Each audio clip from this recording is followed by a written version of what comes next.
100% গর্বিতর বিষয়, কারণ এটা আমরা সবাই, আপনারা যেমন সাংবাদিক আপনারাও প্রাউড ফিল করছেন, আমরা এজ এ প্লেয়ার আমরাও করছি, সাধারণ মানুষও অনেক প্রাউড ফিল করছে যে বাংলাদেশের, দেখেন বাংলাদেশ ছাড়া অন্য কোনো দেশ হলে কিন্তু মুশফিকের অলমোস্ট অনেকগুলো টেস্ট হয়ে যেত, 100টা টেস্ট অনেক অনেক বছর আগেই হয়ে যেত।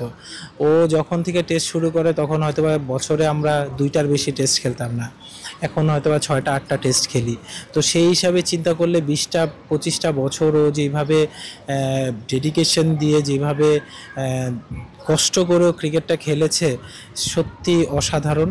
তো আমি চাবো যে ওর মতন প্লেয়ার যাতে আরও অনেক বছর, যত দিন ও মন চায় এনজয় করে ক্রিকেটটাকে, টেস্ট ক্রিকেটটাকে, কারণ একটা ফর্মেটই ও খেলছে। তো ও যাতে এনজয় করে, খুশি হয়ে যতদিন পারে বাংলাদেশের ফরে খেলুক, এটাই আমার কাম্য থাকবে। আমরা দেখি 100%।